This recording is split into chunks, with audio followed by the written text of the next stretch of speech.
Hey guys, welcome back to Tethan Props. My name is Jeremy, and today I'm going to show you how I went about making Orcrist from the Hobbit.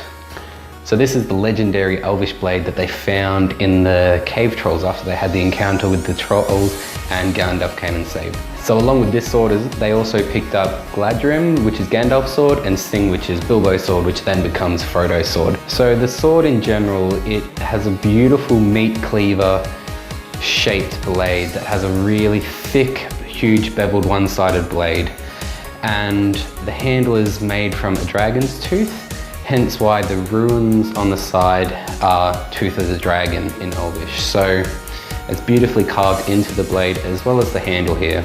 So I chose to build the sword out of EVA foam, as with most of my builds. This build, I'd give it around 4 out of 5 White Tree of Gondors. So it wasn't the most difficult thing I've ever made, but it was up there. There was a lot of detail that went into the runes and the handles, and especially the pommel, just to get it looking the right scales and making it look nice.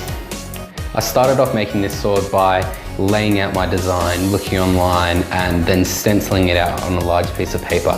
So from the designs online, I freehanded the shape that I wanted, and in terms of sizing, I sized it to be a reasonable workable shape, because online the sizes that I got, the blade would have been about out here. So I'm not sure if I was getting the wrong scaling or if the blade is just way bigger than I thought it was. But I scaled it down to a size that I thought was manageable and more realistic.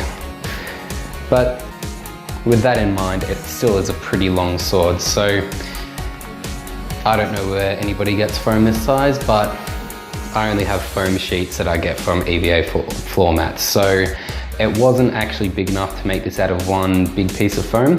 So what I did was I cut my stencil straight down the middle, made one side one piece of foam and the other side of foam. And the way in which I did it was I did it along the details of the stenciling. So I knew that I was going to put stenciling over the top of this later on, which means then I could hide the cut lines in the sword. So effectively it looks like one piece of EVA foam, but it is actually two separate sides, so I could make it.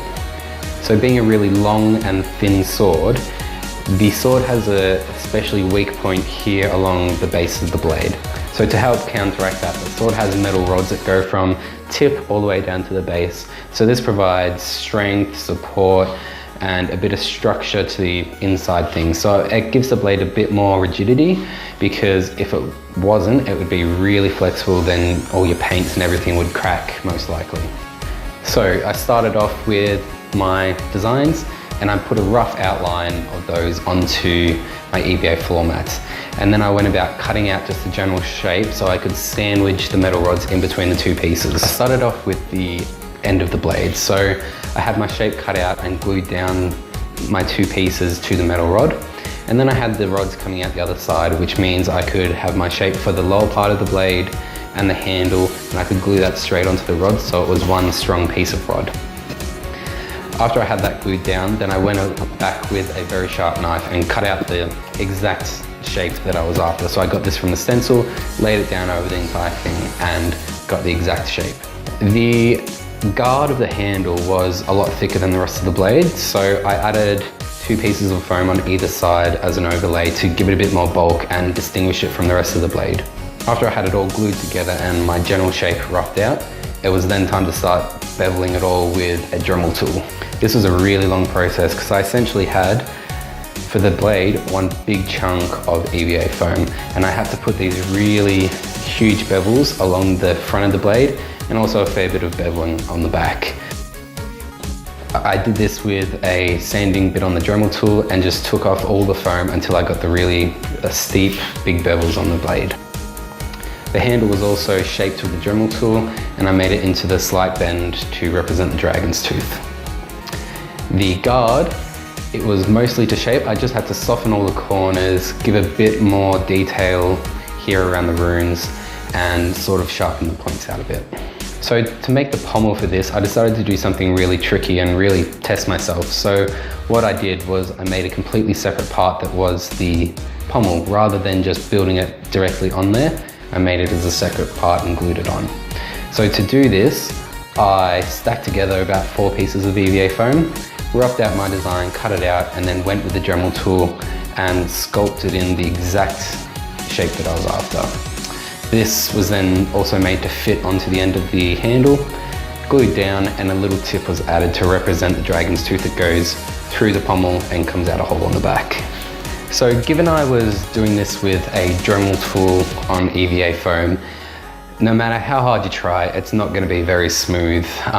You're always going to have the gouge lines from the sanding bits, as well as it's going to be really hard to get an overall uniform shape, especially on the blade there. So given it is a sword blade, I want it to be as smooth as it possibly could, and especially on the guard here, because in all the reference photos, this is super smooth, super shiny. So the way I went about increasing the smoothness of the sword was I took fiberglass resin and coated the pommel, the cross guard, as well as the blade. So this gave it strength and a bit of support because the fiberglass resin is pretty strong and will provide a good surface. So the fiberglass resin also seals the foam. My most common way of doing it is usually with Plastidip, but again, Plastidip isn't going to give you the kind of finish that's covering it in resin can. So one disadvantage that I found when I used the fiberglass was that over the length of the blade, it's adding quite a bit of weight to it, and it is EVA foam with only a little bit of support inside, so it did bend a bit, and this caused cracks in the actual blade. I tried filling them in a few times, but they eventually come back. That's one of the downsides for having such a thin foam blade with trying to give it a bit of strength as well. Because other foam blades that I have, like this one here, it's really quite thick. So if you compare that to this one, it's about half the thickness. So yeah, that is one trade-off for trying to do a thin blade with EVA foam, but in the end, there's only a few cracks, so I think it's worth it. Now it was time to start adding details over the entire sword, and I started off with the dragon's tooth handle here. So to add in the grains as well as the carved half moon shapes, I took my Dremel tool with a sanding bit on it and simply just carved in all the lines that were going along the length of the handle. For the crescent moon shaped or half circles that are going throughout each side of the handle, I used the corner of a round Dremel bit and just carved those in. So along the blade and the guard here, we have the Elvish runes, which translate to Tooth of the Dragon, because it's a dragon's tooth handled blade, and they saw it fit to let everybody know that it's something special, having a dragon's tooth as its handle. To do these runes, I took my original stencils, cut those out into smaller pieces, and then traced these designs onto 1mm thick EVA foam.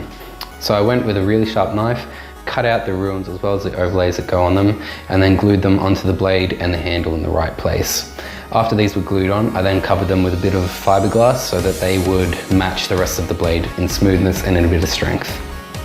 You can see that on the end of the pommel there is some detailing with some inlaid diamonds. To make this, I took a block of Bondo and carved out the shape that I was after and made it fit the size of the pommel. So with this carving that I made, I molded it out of silicone and then cast it in resin.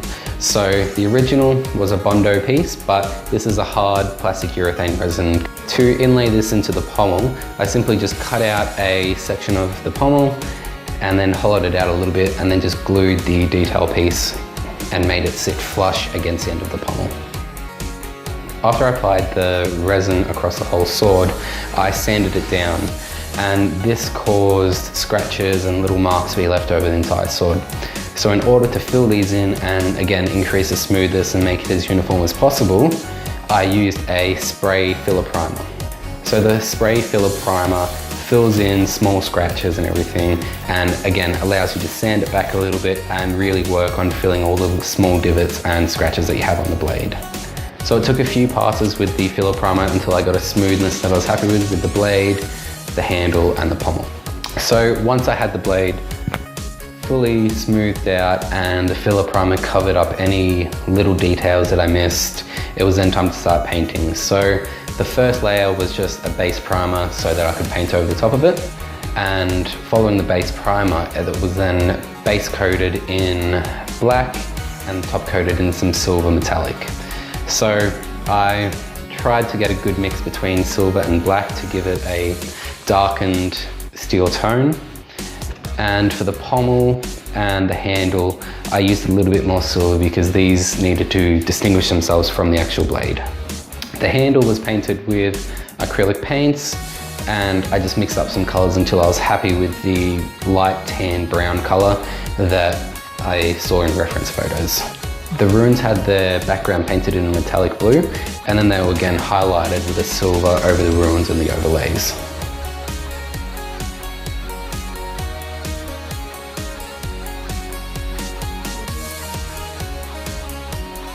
So that was the base painting done, and now to really make the sword come to life, it was time to start weathering. So the bit that needed the most weathering was the actual handle, because when I had just the base color down, you couldn't really see the grains of the tooth as well as the crescent moon carvings along there. So to make those stand out, I used just some straight black acrylic paint and filled in all of the grains and the divots so that it made them really stand out. For the rest of the blade, I just did my usual weathering. So this was using black and brown paints to put in all the cracks and the grooves, and then washing away the majority of the paint. So when you do this, it makes it look like there's a fair bit of dirt and grime in all the areas that dirt and grime would normally build up in. So now that all the painting was done, it was time to seal all that in, and I just did that with a satin clear coat spray paint. The final thing that I did with this sword was to add in the diamond jewels. So to do these, I found some really small fake diamonds, cut them out to shape, and then simply just super glued them into the small bevels that I'd made for them in the detailing. So I didn't really want the sword resting just on a table or something like that. So to make it a nice displayable piece, I made these small stands for them. So these were simply made out of EVA foam, a bit of PVC pipe, and some more EVA foam on top to give a soft cushion for the blade to sit on. So there we have it, the legendary blade from the Hobbit, the Elvish Orcrist, or better known to others as the Goblin Cleaver. If you guys try anything like this, let me know, I'd love to see it. And as always, thank you very much for watching. Hope you can subscribe and check out my other videos. I'm trying to make as many cool props as I can, so if you've got any ideas, let me know, I'd love to hear them. And I'll see you next time. Thanks.